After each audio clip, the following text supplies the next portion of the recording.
bienvenue à toutes Merci. et tous. Voilà, merci de me rejoindre pour ce webinaire de ACT CCI-LVN, donc la Chambre de commerce et de l'industrie de Liège-Verviers-Namur. Pour celles et ceux qui ne me connaissent pas, je suis Julie Colbach, je suis la chargée de projet au sein du programme de certification en entrepreneuriat durable à la Chambre. C'est un programme qui existe partout en Belgique. Et donc, en quelques mots, c'est un programme d'accompagnement pour les entreprises, justement, qui souhaitent se lancer dans la transition durable ou qui veulent structurer leur démarche. Évidemment, la transition durable, c'est très, très large. Ça comprend aussi toutes les questions d'égalité entre les sexes, entre les genres. C'est aussi pour ça qu'on amène cette thématique aujourd'hui. Et donc, nous, ce qu'on fait à la Chambre, c'est qu'on accompagne les équipes dans leur montée en compétences, dans le passage à l'action. Isabella va en parler aussi aujourd'hui.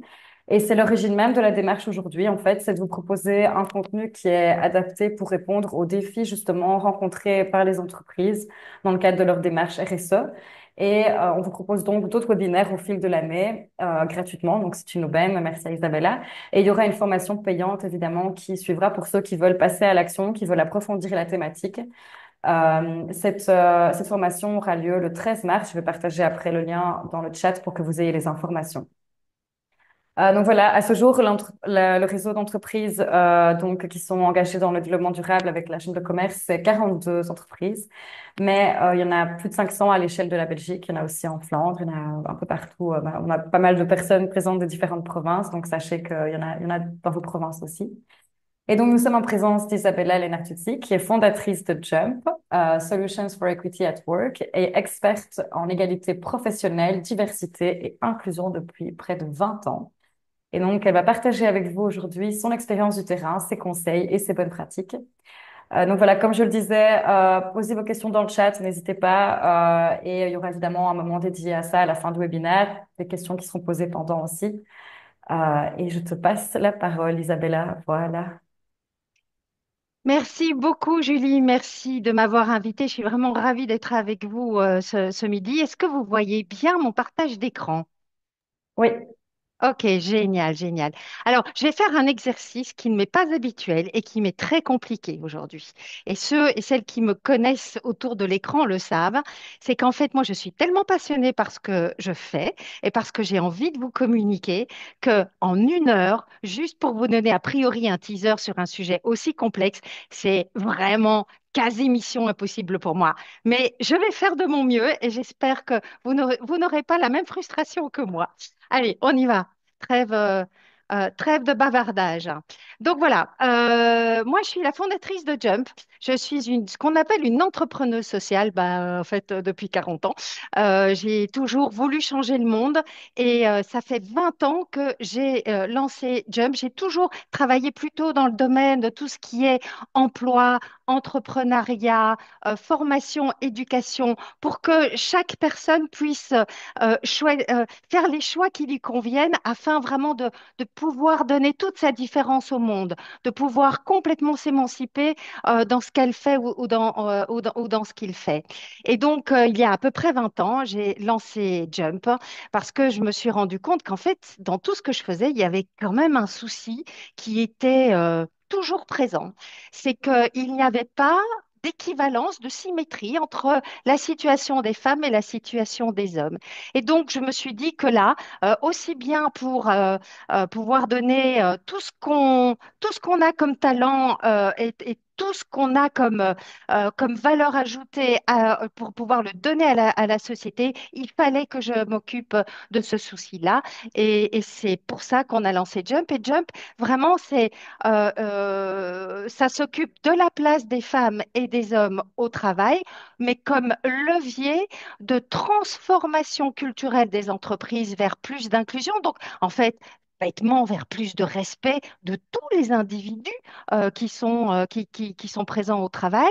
Et c'est le meilleur levier pour avoir une juste représentation de toutes les diversités.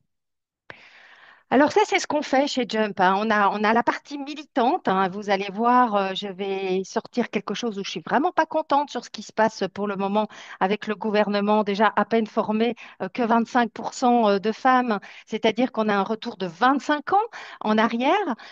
Et donc ça, c'est toute la partie militante où vraiment on essaye de garder ce sujet dans l'actualité, de donner aussi des leviers de connaissances sens aux décideurs, décideuses politiques, économiques, mais également au niveau de la société. On va sortir cette année-ci les résultats, enfin dans un mois même, hein, les résultats de notre deuxième grande enquête sur le sexisme dans les entreprises et vous verrez, c'est absolument passionnant. En dehors de cet aspect militant, bah, il y a un modèle économique quand même, hein, sinon on n'y arriverait pas. Et c'est vraiment cet accompagnement qu'on fait au niveau des entreprises, aussi bien dans la sensibilisation, la formation, dans le diagnostic, les aider à avoir leur argumentaire stratégique pour s'occuper de ces sujets-là, parce que le faire dans une PME, c'est pas la même chose que le faire dans une grande entreprise, c'est pas la même chose de le faire dans une institution financière par rapport à de l'industrie. Donc, c'est très important d'adapter au secteur, à la stratégie de l'entreprise et à sa vision et à ses objectifs globalement.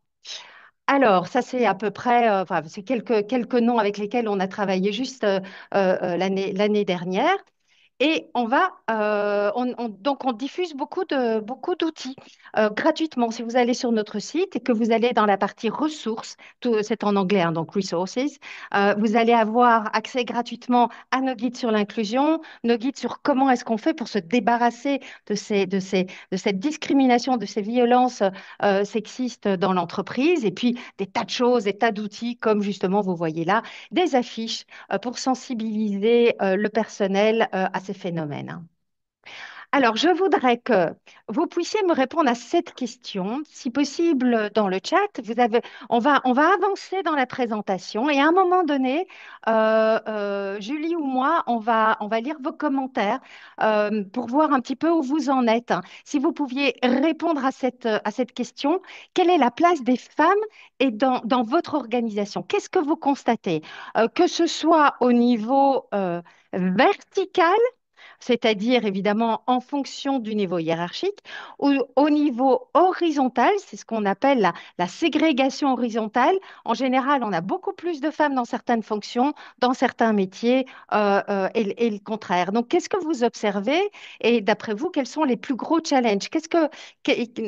Sur quoi vous avez envie de travailler? Julie, il y a Thérèse Legros qui attend. Voilà, Oui. super. Bonjour Thérèse, hein, si elle m'entend déjà. Alors pourquoi est-ce qu'on parle de ce sujet-là, hein, encore aujourd'hui, etc. Ben, vous n'y avez pas échappé. Ça reste un véritable sujet d'actualité. Pendant à peu près 10 15 ans, c'était plutôt un sujet positif. Maintenant, ben, il y a un véritable basculement. Ça devient un sujet extrêmement polarisant, polémique. Il y a une énorme résistance. Et donc, vraiment, on en parle beaucoup. Les entreprises en général ne savent plus quel chat fouetter. Il faut y aller, il faut pas y aller, comment y aller. Et donc, c'est vraiment pour ça qu'il est essentiel d'en parler aujourd'hui. Globalement, pourquoi est-ce qu'on va parler des femmes et des hommes? Parce que c'est vraiment au cœur de toutes les autres inégalités. À partir du moment où on s'occupe de l'autre moitié de la population, même je parle au niveau des entreprises, il y a quelque chose qui se passe dans la culture de l'entreprise. Parce qu'en fait, ce qu'on dit souvent chez Jump, c'est What works for women works for everyone. Quand on fait quand on parvient à une entreprise plus juste, plus respectueuse au niveau des femmes, eh bien, en fait, c'est bénéfique absolument pour tout le monde. Et on voit ici que c'est vraiment ces quelques 10 dernières années, ces décades où il y a vraiment eu une véritable révolution de la place des femmes dans la société. Et cette révolution, elle est absolument nécessaire pour amener d'autres révolutions. Faire en sorte que toutes les personnes aient les mêmes droits et soient traitées avec la même dignité. C'est vrai pour tout ce qui est LGBTQIA+, c'est vrai pour toutes les personnes racisées, etc. C'est en fait l'égalité femmes-hommes qui va ouvrir la porte à une véritable révolution de société pour une plus grande prise en compte de tout le monde et une plus grande dignité de tout le monde. Alors, de quoi est-ce qu'on parle? Parce que souvent, on mélange tout, diversité, inclusion, équité et tout. Donc, il faut savoir d'abord, avant de causer, il faut savoir. faut qu'on se mette d'accord sur les mots. Alors, la diversité, c'est facile, hein. C'est ce qu'on peut véritablement mesurer. Ce sont nos différences, qu'elles soient visibles ou qu'elles soient invisibles. Il y a plein de choses qui sont invisibles. Au premier abord, est-ce qu'on est plutôt introverti, extraverti? Quel est le type d'éducation, le type de famille dans laquelle on a grandi, le type d'école, etc. Et ça va avoir beaucoup d'impact sur qui on est et sur ce qu'on sait faire et comment on sait le faire. Mais ça, c'est vraiment nos différences. En fait, toutes les personnes sont complètement uniques. C'est ça qui est absolument magnifique dans la diversité. Mais l'inclusion, c'est autre chose, hein. L'inclusion, c'est un état d'esprit. L'inclusion, en fait, c'est un ensemble de comportements qui va faire en sorte que chaque personne se sente prise en compte de la même façon que les autres, écoutée de la même façon que les autres, et donc développe ce sentiment d'appartenance, hein, à un groupe. La diversité, c'est un fait, et l'inclusion, c'est un choix. Alors, l'exclusion, mon papa, il était en chaise roulante, hein. C'est lui qui a créé le programme Erasmus à la Commission européenne. Il était paraplégique. Si jamais il n'y avait pas eu d'ascenseur au Berlaymont, il n'aurait jamais pu travailler à la Commission et du coup, on n'aurait probablement pas eu Erasmus. Donc ça, c'est l'exclusion. Voilà. Puis on a aussi la ségrégation, hein. Vous vous rappelez ce fameux film avec les femmes noires à la NASA où elles devaient courir 500 mètres ou plus pour aller dans leur WC à elles. Ça, c'est vraiment, on vous garde à l'extérieur du cercle. On a l'intégration, ça arrive dans toutes nos villes. C'est-à-dire qu'il y a des poches de personnes qui sont enfin totalement, qui sont plus ou moins, qui ont des traits similaires dans certains quartiers. Quelqu'un qui habite comme je suis à Bruxelles, là, quelqu'un qui habite à Molenbeek, pourtant où je suis née, mais ne va pas nécessairement se sentir appartenir à tout Bruxelles. Moi, je suis à Uccle. Globalement, quand les habitantes de Molenbeek viennent à Uccle, ils n'ont pas l'impression d'être dans le même Bruxelles. Ça, c'est l'intégration. L'assimilation, toutes les personnes qui font pas partie de la norme, elles connaissent bien ça. Par exemple, là, vous voyez, aujourd'hui, j'ai un pull orange. Je sais, parce que ça fait quasiment 20 ans que j'y travaille, que beaucoup de femmes, dans des univers spécifiques comme l'industrie, comme l'IT, etc., n'osent pas appuyer leurs différences. Et par exemple, les couleurs vives, c'est vu comme quelque chose de féminin. Et donc, automatiquement, elles vont faire en sorte, elles vont adapter leur comportement. Et le matin, quand elles sont devant leur garde-robe, elles vont plutôt choisir des choses ternes qui correspondent à une norme. Que ce soit conscient ou inconscient, on essaye de faire partie du tout. Si on ne se sent pas complètement bienvenu comme on est dans ce cercle, on va essayer de s'adapter pour être quand même, pour faire partie du cercle. Et puis l'inclusion, c'est vraiment ça, c'est donner la possibilité à chaque personne de venir comment elle est vraiment. Mais attention, hein, avec une grille de valeurs sur laquelle on se met d'accord tous ensemble. Il n'est pas question qu'il y ait des gens qui, par exemple, ne veulent pas serrer la main des femmes parce que ça les souillerait, ou des choses comme ça. Il faut vraiment qu'il y ait une grille de valeurs, un ensemble de comportements sur lesquels on est d'accord, qui sont totalement transparents. Et alors, après, à partir de ce moment-là, quand on respecte ça, quand on respecte finalement les lignes directrices du collectif, alors l'important, c'est vraiment de pouvoir être qui on est. L'inclusion, c'est donc, c'est comme ce petit canard noir, hein, que tout le monde connaît bien. C'est le sentiment d'être respecté, valorisé, d'appartenir à un groupe. Le petit canard noir, il n'avait pas du tout l'impression d'appartenir à ce groupe, alors que lui, il voyait pas la différence entre lui et les autres, hein. Mais les autres la voyaient bien et le lui faisaient bien comprendre. Eh bien, c'est ça, en fait, le manque d'inclusion. Et alors, évidemment, ça peut être tout à fait subtil. Le petit canard noir, voilà, tout le monde connaît l'histoire, tout le monde sait que c'est assez discriminant pour lui, mais ça peut être vraiment extrêmement subtil et même les petits canards noirs peuvent ne pas s'en rendre compte directement. Donc, une autre façon de le dire, c'est que la diversité, c'est être invité à une soirée. L'inclusion, c'est d'être invité à danser et à choisir la musique. C'est quand même beaucoup plus gai entre vous et moi de participer à une soirée où on va danser toute la nuit sur une musique qu'on aime, évidemment. Alors, je vais vous montrer par une petite vidéo ce que c'est que l'inclusion. Parce que souvent, on dit l'inclusion, c'est de traiter les gens comme on aimerait être traités. Mais en fait, non, ça va même plus loin que ça. On va voir. Okay, sit down. Vous entendez? Abigail, which one do you want? Ouais. Thank you. Good morning. Brian, good morning. Good job. James, good morning. Emma, which one do you want? I picked it. Okay, come on. Good morning. That one. Good morning, Finn. Ah, Donc, vous voyez que les good morning, enfants, Allie. pour être Which one accueillis would you par la like? maîtresse, ils vont choisir la façon dont ils Jackson, veulent être which one accueillis. would you like? Which one do you want? Colton, Oh, ce petit bout, Lizzie. ready? J'adore. Good morning. Voilà. Fred. Et donc, en fait, l'inclusion, ça va encore plus loin et c'est sincèrement, hein, c'est ce à quoi vous êtes confrontés tous les jours dans votre entreprise. Maintenant, les gens veulent être considérés et traités pas de façon égale aux autres, mais d'une façon qui leur convient à eux. Et c'est compliqué parce que finalement, une politique de ressources humaines, elle doit être une politique artisanale, c'est-à-dire adaptée à chaque individu, parce que chaque individu ne vit pas dans les mêmes conditions. Chaque individu n'a pas euh, le même besoin d'attention et les mêmes modalités d'attention. C'est ça qui rend vraiment nos boulots aujourd'hui particulièrement complexes, hein. Mais donc l'inclusion, c'est vraiment de traiter les gens en fonction de ce dont ils ont besoin, de ce de comment ils veulent être traités. Alors, la différence entre l'égalité et l'équité, ah, ça c'est toujours un grand débat. En fait, l'égalité, on est tous égaux.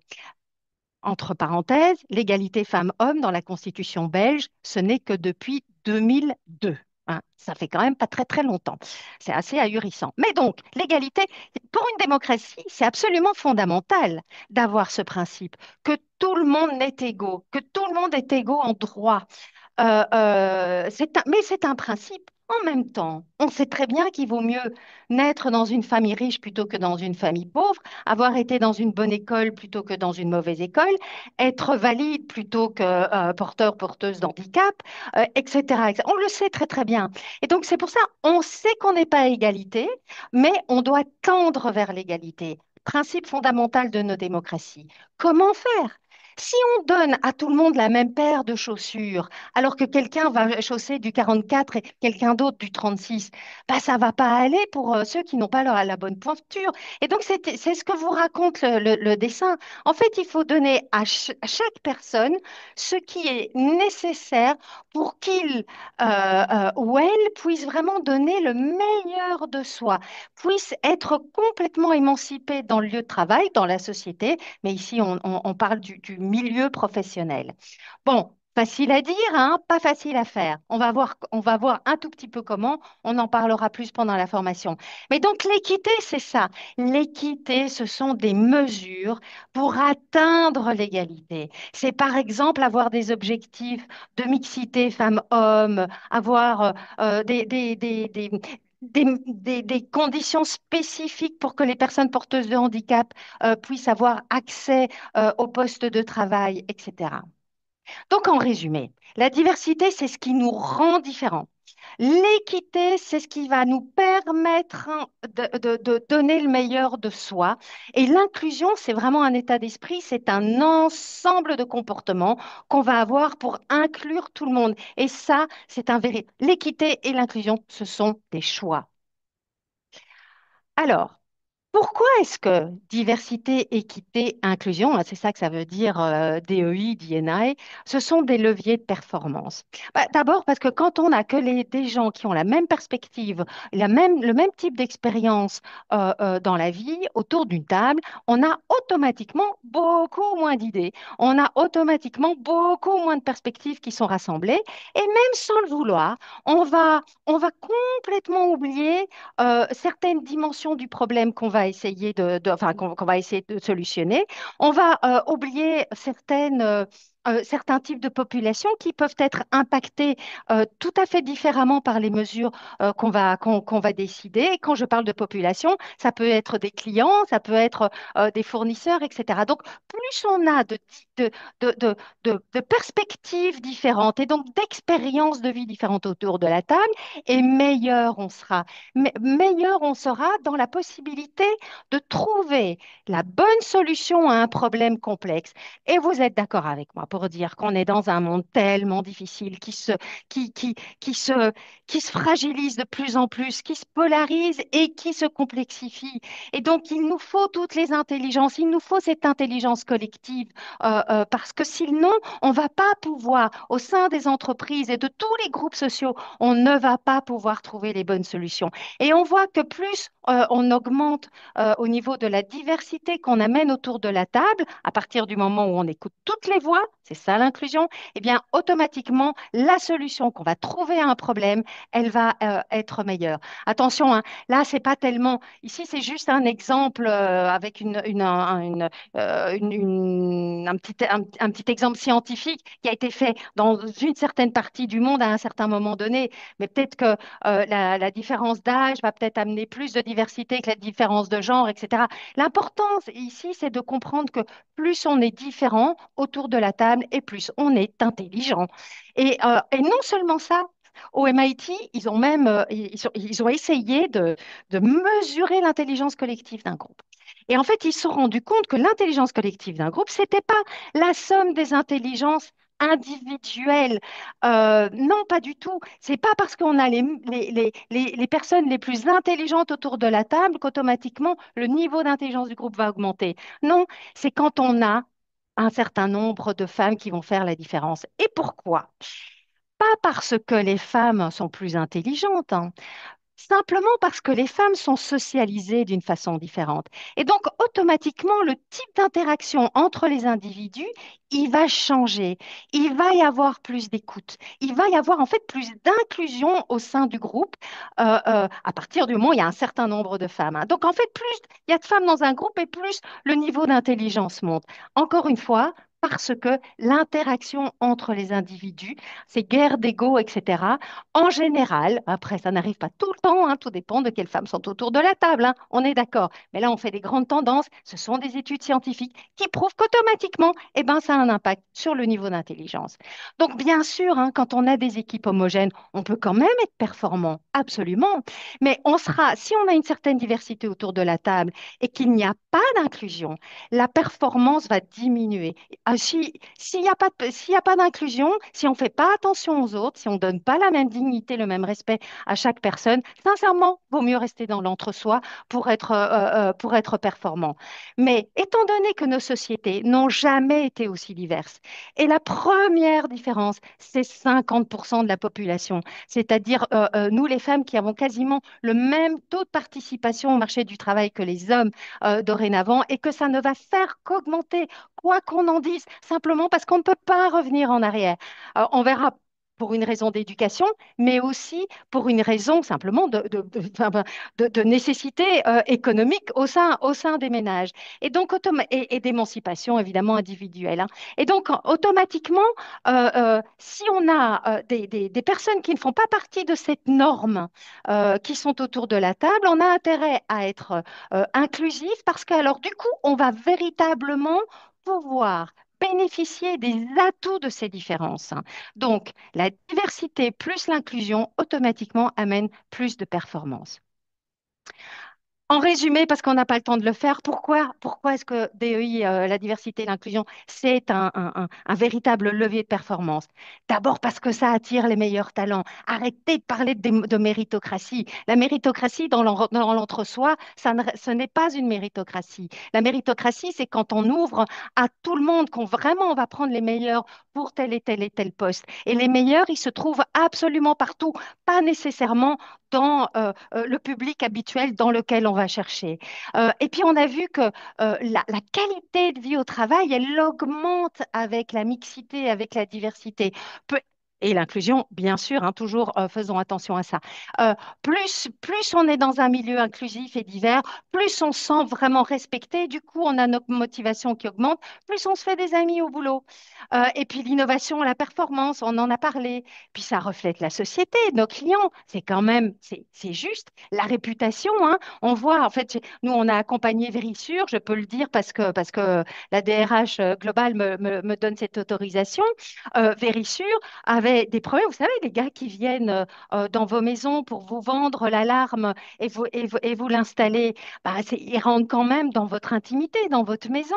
Et en fait, tous les problèmes qu'ils ont eus, c'était à chaque fois avec des mauvais comportements de ces vendeurs, c'était quand les groupes étaient beaucoup trop homogènes, c'est-à-dire entre autres, mais surtout sans femmes. Dès qu'ils ont commencé à avoir des équipes mixtes, le niveau d'infraction au comportement accepté par Vérissure, eh bien, il a immédiatement diminué. Donc, c'est très, très important. La performance financière, bien sûr, et puis pour être conforme à ce qu'on nous demande au niveau législatif. Alors, Julie, qu'est-ce qu'il y a? Parce que Ouais. Ouais, dis-moi. Alors, donc, on avait dans les réponses la compétence genrée, recruter des femmes en IT ou en atelier de production, comité de direction à parité homme-femme. Ça revenait souvent, tous les membres du CA sont des hommes à l'exception d'une femme. Les employés sont majoritairement des femmes. Voilà. L'accès au management. On a aussi une directrice qui a 6 collègues exclusivement féminines. Non, directrice et 6 collègues exclusivement féminines et c'est le seul homme. Au sein de la structure, une autre personne a plus de 80% du personnel féminin. Et donc ici, bah, c'est plutôt intéressé de voir comment on pourrait encourager le sexe masculin à se diriger vers les études de pharmacie, à l'inverse de la tendance. Donc, puis on avait aussi plus de 70% dans l'organisation et moins dans la direction 3/7 au Benelux pour Philippe. Une seule femme dans le CA et aucune dans le management au niveau de Virginie. Et voilà, c'était les réponses qu'on a eues. Donc c'est souvent la même chose qui revient, c'est de forts déséquilibres au niveau du management, de la direction. Merci pour ces témoignages. Et c'est vrai je ne sais pas qui est l'homme qui a dit qu'en fait il était le seul homme dans l'équipe, je crois, de 6 ou 7 femmes. C'est malheureusement souvent le cas. Ou c'est massivement féminin, ou c'est massivement masculin. 80% des gens travaillent dans des équipes qui sont soit l'une, soit l'autre. Et c'est dramatique parce que, en fait, tous ces métiers qui sont massivement féminins ou masculins, pensons au métier du care, hein, que ce soit tout le personnel médical, que ce soit l'enseignement, etc., pour ce qui est massivement féminin, ou les chauffeurs, l'IT, les métiers techniques, etc., qui sont massivement masculins, tous ces métiers-là sont bien plus en pénurie que ceux qui sont mixtes, hein. Donc, c'est une question non seulement de performance des équipes, non seulement de qualité de vie au travail, mais également au niveau macroéconomique, d'efficacité économique, de potentiel de croissance. On a un véritable problème aujourd'hui à recruter, à recruter, à garder et à motiver. Mais déjà, commençons par le début. Et évidemment, si on recrute, si on a toujours nos mêmes façons de faire et qu'on va finalement envoyer un message à une seule partie de la population et pas à l'autre, et si on n'adapte pas nos lieux de travail pour que tout le monde soit inclus, bah alors du coup, on va avoir plus de difficultés et à recruter et donc à performer. Merci pour ça. Alors, est-ce que les femmes sont des hommes comme les autres? Bref, hein, est-ce qu'on est arrivé à véritablement l'égalité? Alors, quand on parle égalité, attention, attention. On ne parle pas de être semblable. On ne parle pas d'être pareil. Ça n'a rien à voir. On a vu tout à l'heure ce qu'était l'égalité. L'égalité est un principe, c'est un principe vers lequel il faut tendre. Et quelle est notre situation? Alors, je vais vous demander dans le chat, si vous voulez bien, ça c'est notre première question. Quel est le pourcentage de femmes parmi tous les diplômés universitaires en Belgique chaque année, depuis quand même déjà quelques temps? Alors, vous mettez dans le chat, vous mettez un point et puis votre réponse, si vous voulez bien. Je vais vous poser 3 questions. Faites vite, vite, vite, hein, parce qu'on a peu de temps. Julie, on commence à avoir des résultats? Non, voilà, un petit Oh, 55%. 55%. Voilà, tout le monde dit 55%.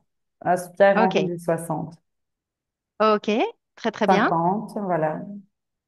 Et ici, quel est le pourcentage parmi tous les non, pardon. Quel est le pourcentage des femmes PDG dans les plus grandes entreprises d'Europe? Alors ici, on a un 7. 7 de nouveau.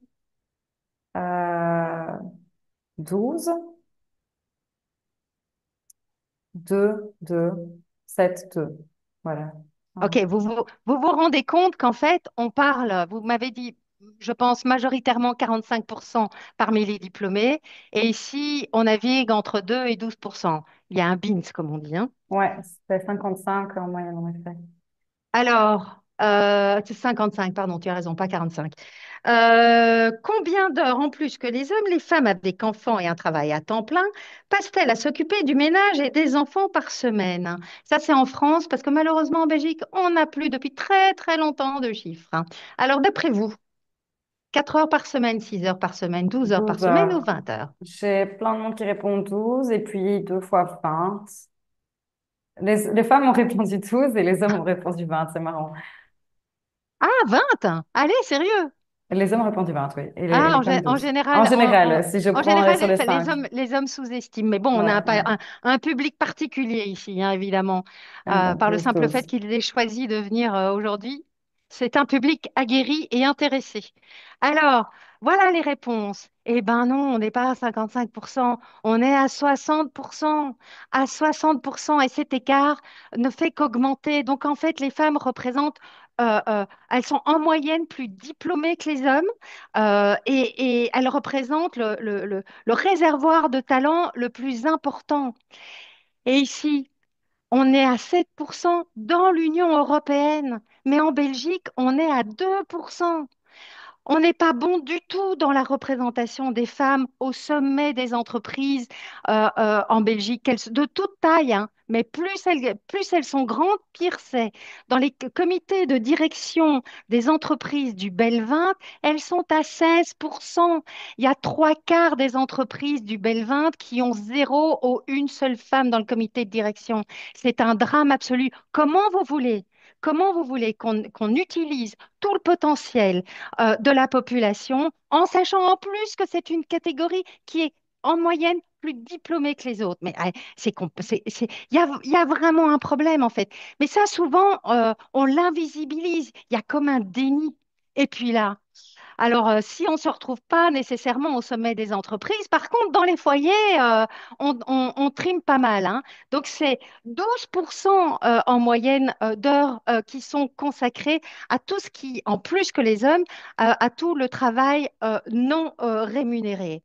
Donc, en fait, évidemment, l'égalité, elle doit commencer chez soi. Donc, il est important, les femmes portent entre 70 et 75% de toutes les tâches non rémunérées dans les foyers. Donc, il est important de pouvoir partager ça. Il n'y a aucune raison. On n'a pas un gène supplémentaire qui nous rendrait plus aptes, hein, à faire le ménage, hein, et à nous occuper des enfants. Et non seulement c'est un problème d'heures, donc de charge au niveau d'heures, mais c'est un problème de charge mentale, hein. Quasiment dans tous les ménages, qui est l'ordinateur central de la maison? Qui va penser à faire le sac de piscine pour le lendemain, à avoir des goûters, à faire les courses pour avoir des goûters plus ou moins équilibrés pour les enfants, à téléphoner à la vieille tante qui a le Covid, savoir comment elle va, à aller acheter le cadeau pour la fête à laquelle on va samedi, une fête d'anniversaire, etc.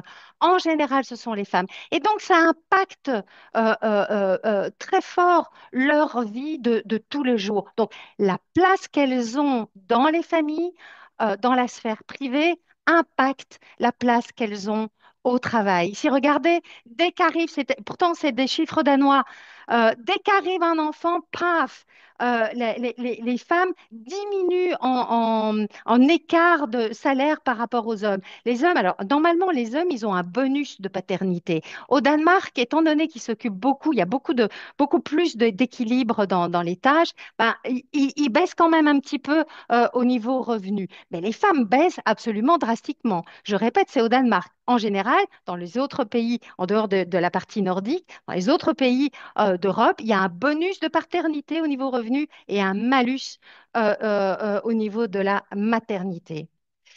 Oui, c'est important ça. On pense toujours que les femmes, la seule différence, bah, c'est finalement le fait qu'on est sexué différemment. Mais pas du tout en fait. Et c'est ça la différence entre le sexe et le genre. Le genre, c'est la construction sociale, c'est la façon dont on va nous percevoir, dont on va nous éduquer. Tous les messages, les messages subtils et beaucoup moins subtils qu'on va nous envoyer, tout ce qu'on attend de nous en tant que femmes et tout ce qu'on attend de nous en tant qu'hommes. Donc c'est ça qui fait notre différence dans la société.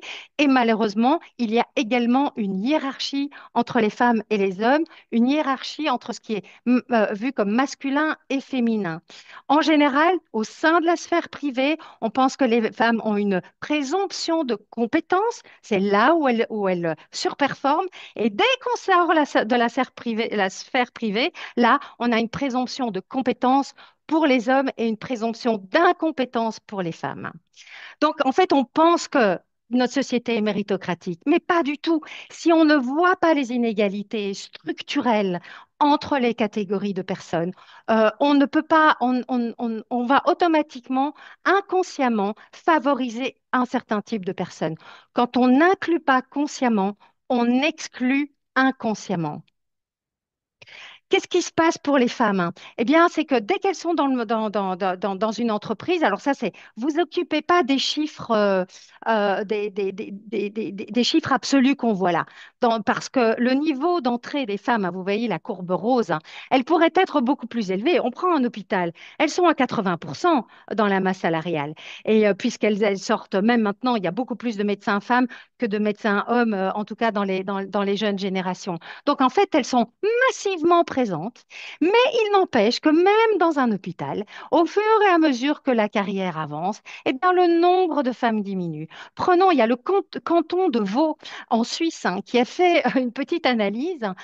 Ils ont vu que le nombre de femmes dans le corps infirmier, il était de 87%.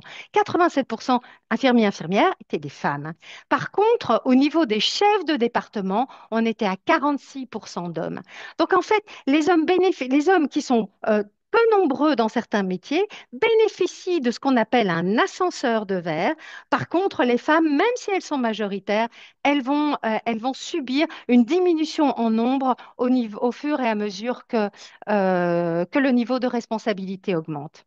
Alors ça, c'est autre chose et ça résume absolument tout. Ce fameux triangle illustre ce qui se passe au niveau des femmes et des hommes dans les entreprises. D'abord, quand les femmes rentrent, il y a ce qu'on appelle le phénomène de plancher collant.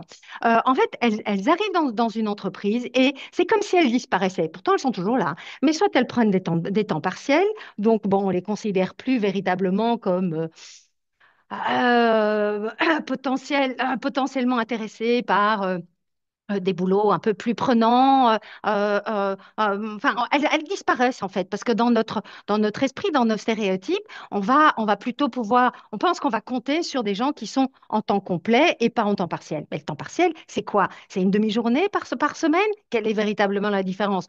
Si c'est, ça peut être aussi effectivement un mi-temps, mais temps partiel recouvre beaucoup, beaucoup de choses. Et puis surtout, elles font en général des fonctions qu'on ne considère pas comme stratégiques. Elles vont faire de l'administration, elles vont faire de la communication, etc., etc. Quand elles restent extrêmement actives et ambitieuses au sein de l'entreprise, en fait, on voit que ce sont les petites flèches roses que vous voyez là.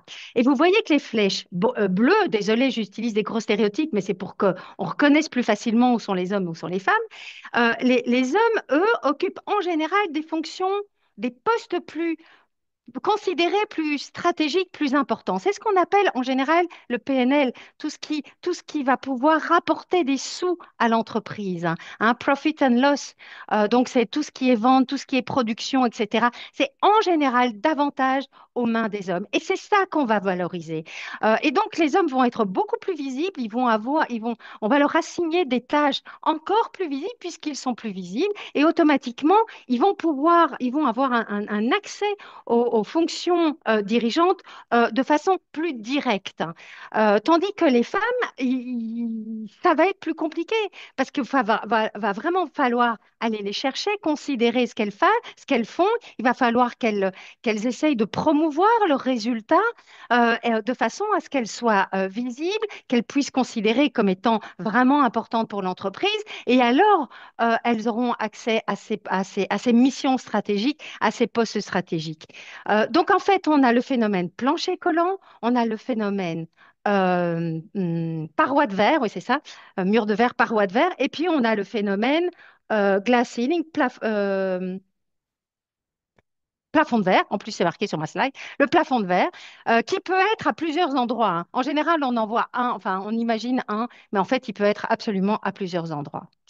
Et en fait, au niveau de la mixité des métiers, avec l'égalité salariale, la mixité des métiers, c'est le point le plus compliqué à atteindre dans les entreprises. On voit ici, ça c'est une statistique européenne, que malgré le fait qu'il y a de plus en plus de femmes sur le marché du travail, eh bien, elles sont de plus en plus nombreuses dans le secteur des soins. Ça ne bouge pas. On voit ici que pourtant, elles sont quand même énormément de femmes qui ont ces diplômes qu'on va appeler STEM, hein, donc les sciences, technologies, ingénieurs, maths, informatique, hein. Donc on a pas mal, on a vraiment de grosses poches où aller les chercher. Mais regardez où on est situé. Regardez ce qui se passe chez nous. C'est vrai, parce que quand je vous dis que les femmes sont en moyenne plus qualifiées que les hommes, absolument, mais elles n'obtiennent pas le même type de diplôme en général que les hommes, même si tout ce qui est économique, par exemple, est totalement équilibré, hein. Mais en ce qui concerne le STEM, c'est un drame. Et moi, j'ai l'impression que ben, ça aussi, c'est globalement un déni et tout ce qu'on fait, c'est du saupoudrage d'action. On ne s'attaque pas à cette véritable problématique, hein. Et donc, qu'est-ce qui se passe quand les femmes sont dans des métiers massivement masculins? Eh bien, a priori, elles vont être beaucoup plus sujettes à tout ce qu'on appelle les micro-agressions qui vont amener des discriminations. C'est-à-dire que soit on va les voir comme des héroïnes, hein, parce que ce sont, voilà, une femme a réussi dans le métier de maçon, une femme est à la tête d'une des entreprises du Bel-20, on va lui poser des questions. Bon, comment est-ce que vous faites à la maison, etc. Et quand Dominique Leroy est devenu CEO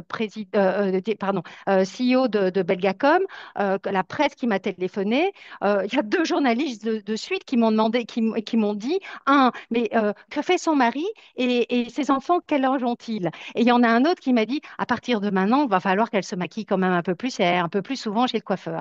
Non, attendez, mais juste dingue, quoi. Isabella, Donc, en moi, je fait, me oui, permets juste de préciser comme ça je te donne le oui, temps, j'ai il vu, reste 16 j'ai vu. minutes. Super, Oui, oui, parfait. oui, absolument, absolument. Donc, vous voyez qu'en fait, en fait, on pense qu'une fois qu'elles y sont, ça va être identique aux hommes. Mais non, la situation n'est jamais symétrique.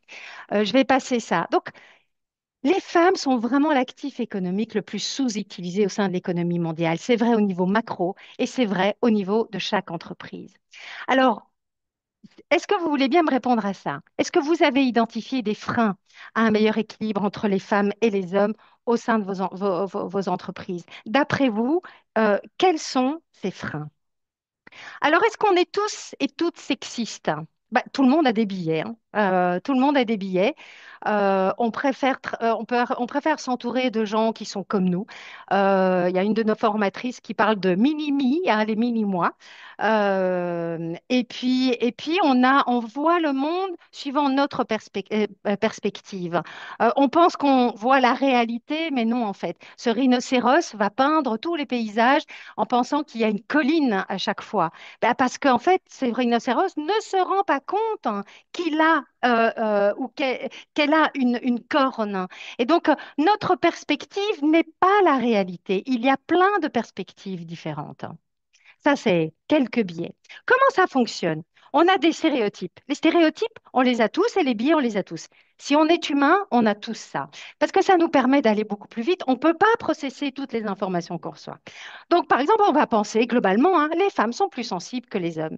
Et puis, dans le monde du travail, ça va passer dans un filtre. Le filtre, c'est le biais.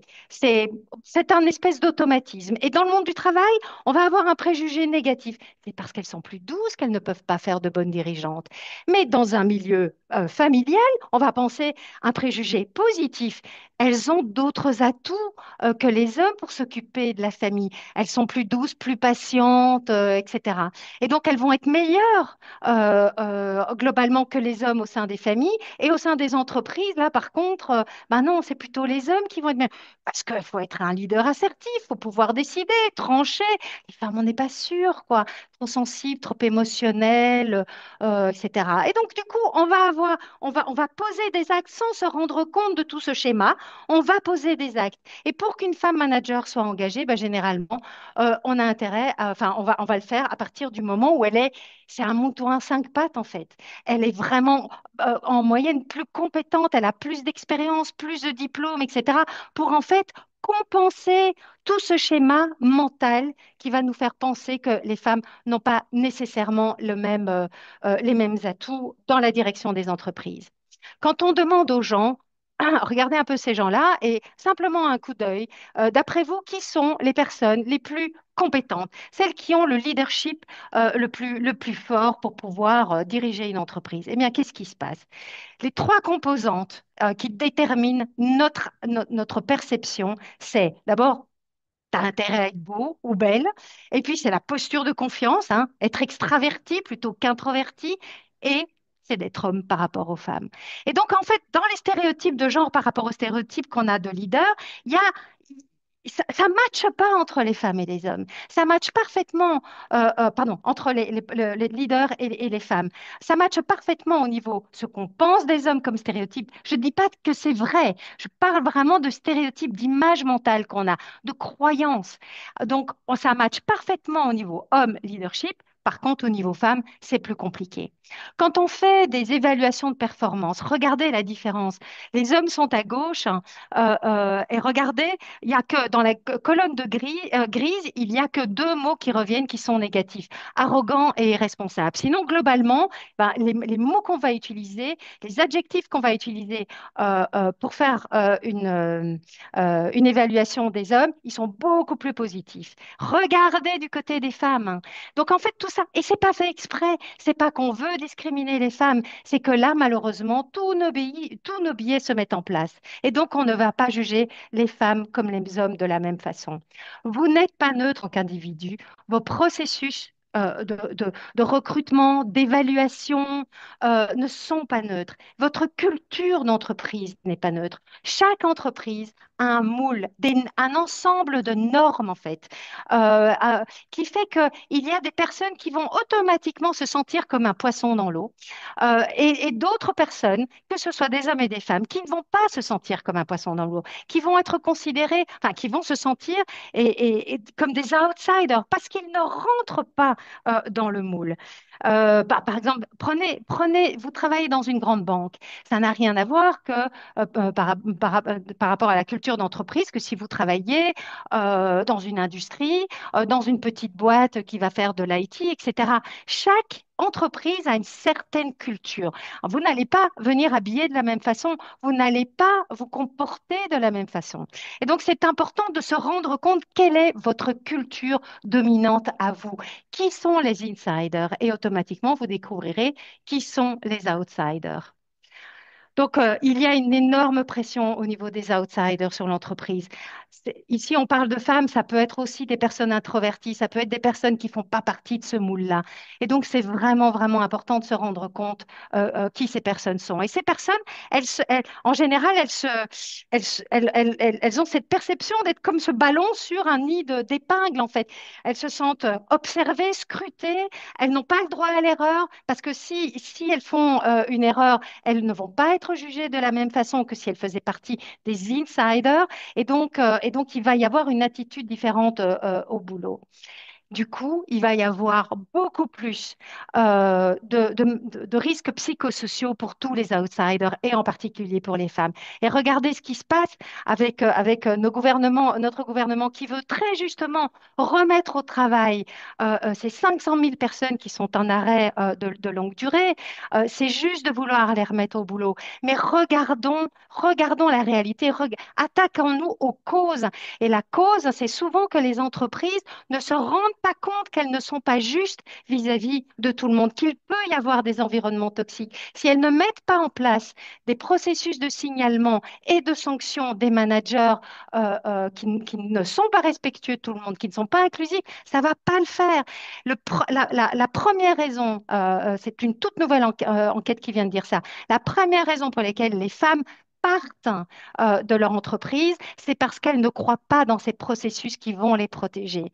Donc, vous imaginez un peu la première raison. Et effectivement, vous le savez, hein, c'est pas une entreprise qu'on quitte hein, quand on part. C'est un manager ou une manageuse. Hein. Alors, Julie, raconte-moi les freins qu'on a pu identifier. Il n'y a pas eu de réponse à cette question-là.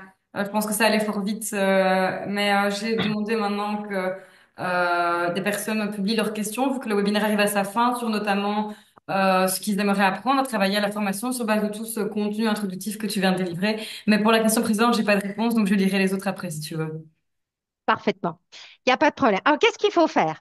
Alors, évidemment, ça va faire partie de la formation, mais juste vous donner quelques insights. D'abord, il faut reconnaître qu'on n'est pas égaux. Les femmes, je l'ai dit moi pendant des dizaines d'années, hein, donc je ne juge personne, mais moi, j'ai toujours dit, enfin, toujours, j'ai dit longtemps, en tout cas au début de ma carrière, je suis un mec comme un autre, hein, parce qu'il fallait que je me fasse une place, quoi. Et je ne voyais pas, en fait, ce qui me touchait particulièrement moi parce que j'étais une femme et comment ça avait de l'impact dans la perception que les autres avaient de moi et dans les opportunités en fait qui s'offraient à moi. J'ai été chercher tout avec les dents, avec les griffes. Mais ce qui est important, en fait, à un moment donné, c'est de se rendre compte que non, euh, on ne considère pas les gens de la même façon, ils n'ont pas la même place dans la société et donc automatiquement, on n'est pas les mêmes. Il faut se rendre compte de la place que notre catégorie sociale a dans la société et dans l'entreprise pour pouvoir mettre en place des mesures qui vont pouvoir permettre plus de justice, de respect de tout le monde. Reconnaître les inégalités. Alors, il y a eu peu Repenser de le sujet. réponses. Oui, oui. Entre-temps, à la question d'avant, Mm. c'est l'entre-soi. Donc, les administrateurs sont élus par leur père, les bâtonniers, dans le Les cas mini, ici les fameux de ce mini-mi. cas. Et puis, Ouais. une autre personne qui répondait, bah, maman, donc potentiellement plus de probabilité d'absence si enfant malade. Donc, on est toujours dans les mêmes Eh oui. préjugés et stéréotypes. Eh oui, absolument. Alors, juste pour vous dire, la Fédération de la construction wallonne a fait un magnifique leaflet pour encourager les employeurs à prendre plus de femmes. Et ils ont tout évalué. Et ils ont évalué le fait que les femmes ont un taux d'absentéisme légèrement inférieur aux hommes en prenant en compte tous les congés de maternité, etc. Pourquoi? Bah parce que, en fait, alors je suis désolée, c'est des gros stéréotypes, mais c'est eux qui le disent. Hein. Les hommes, souvent le lundi, ils sont pas là parce qu'ils ont trop fait la fête pendant le week-end. Il y a beaucoup d'accidents de moto, par exemple, ou de sports plus violents. Et donc, ce qu'il dit, c'est que la maternité, on peut prévoir. On sait très bien qu'à un moment donné, voilà, la personne va être absente pendant plusieurs mois, tandis que les accidents de moto, c'est totalement imprévisible. Donc ça, c'est assez intéressant. Donc, comment est-ce qu'il faut traiter le sujet d'équilibre, de mixité, donc femmes-hommes? Je rappelle, la parité, c'est 50-50. Et ça, dans le monde économique, il faudrait que le gouvernement soit à 50-50 femmes-hommes, parce que c'est politique. Mais ici, c'est économique. Donc, il vaut mieux avoir plus d'agilité, de souplesse. Il vaut mieux parler de mixité que de parité. La mixité, c'est avoir un minimum de 40% d'hommes ou de femmes. Et donc, ce n'est pas... en général, c'est traité comme ça. Bah, c'est sympa à voir, c'est un problème, c'est une responsabilité RSE, c'est un problème de conformité l'égalité noyée dans la diversité, c'est en général mené par des femmes, soit la seule femme du comité de direction, on va lui demander, tiens, si tu t'occupais de ce sujet-là, soit par des groupes uniquement de femmes. Non, on a tout faux. C'est une priorité stratégique, bon sang, parce que c'est ça qui va vraiment permettre d'avoir plus de performances, d'avoir moins de problèmes pour recruter, pour garder, pour motiver les gens. C'est un sujet business. C'est un problème de sous-représentation. Il faut le faire par conviction, pas par conformité. Et la véritable responsabilité de la mixité, elle n'est pas chez les femmes, chez la seule femme du comité de direction ou dans le networking des femmes. Non, elle est au sein du conseil d'administration, au sein du comité de direction. C'est pour ça que nous, chez Jump, on veut, si possible, on veut toujours commencer par on aligne le comité de direction et le conseil d'administration sur les enjeux stratégiques pour la boîte. On leur fait se rendre compte qu'en fait, ils pensent qu'ils sont vachement bons, mais qu'en fait, c'est beaucoup plus complexe que ça. Et donc, c'est les dirigeants doivent changer, les managers, parce que tous les managers, on a dit, on quitte pas une entreprise, on quitte un manager, une manageuse, et donc il faut s'occuper des comportements. Qu'est-ce qu'on veut comme comportement dans l'entreprise? Quelle culture d'entreprise on veut? Et il faut adapter les systèmes, tout vérifier, tout analyser pour qu'il n'y ait pas de discrimination. Engie a décidé, par exemple, on est le partenaire stratégique d'Engie au niveau de leur objectif d'avoir 40%, pardon, c'est mixité, 40% de femmes dans tout le groupe en tant que manager d'ici 2030. Quand on a commencé, ils étaient à 21-22%. Maintenant, ils sont à, Christine, donne-moi le chiffre juste dans le chat. Est-ce que c'est 32, enfin bon, bref, presque 30, je crois. Qu'est-ce qu'on a fait? On a fait plein de choses avec eux. Non seulement d'abord, on a fait le business case. Qu'est-ce que ça veut dire? C'est l'argumentaire stratégique. Pourquoi c'est important pour Engie d'arriver là? C'est pas juste chouette d'avoir plus de femmes autour de la table. Comme dit Bart de Wever, c'est pas élégant d'avoir quatre femmes sur 15. Non, on parle pas d'élégance ici. On parle de représenter la population, on parle d'intelligence collective, on parle de performance, en particulier dans une entreprise. Donc ça, c'est vraiment très important de construire votre argumentaire stratégique. Et puis ensuite, il faut faire un diagnostic. Il faut voir où les hommes sont par rapport aux femmes et il faut mettre des objectifs. What gets measured gets done. Si vous ne mesurez pas, vous n'allez pas pouvoir mettre des objectifs chiffrés. Et vous êtes dans une entreprise, vous savez très bien que s'il n'y a pas d'objectif chiffré, ben, il n'y a rien qui se fera, en fait. Les entreprises, ça fonctionne comme ça. La nature humaine, elle fonctionne comme ça. Et puis, il faut former, sensibiliser, vérifier les processus, etc. En résumé, l'égalité, c'est ça.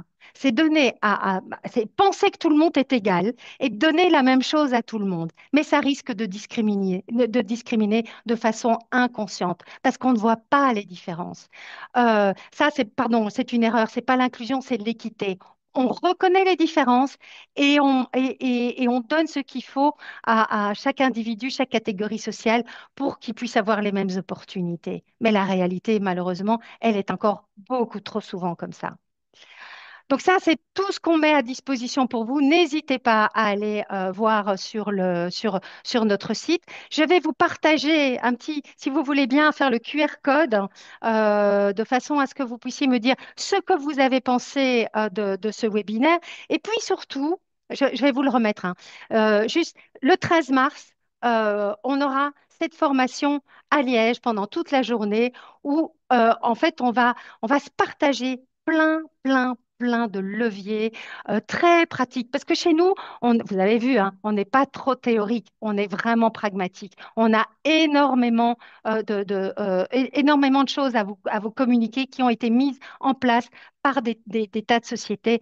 Regardez, on va parler de boîte à outils, on va faire un focus recrutement, un focus qualité de vie au travail, etc. Donc, c'est vraiment important, si ça vous intéresse, si vous voulez le faire de façon stratégique, à ce que vous montiez en puissance, en connaissance sur ce sujet-là. Il est 33, j'ai dépassé de 3 minutes, Julie. Euh, Moi, ce que je voulais proposer, c'est que c'est pour les personnes qui sont, on va arrêter peut-être euh, l'enregistrement ici, et que pour oui. les personnes qui veulent rester, moi je suis encore disponible.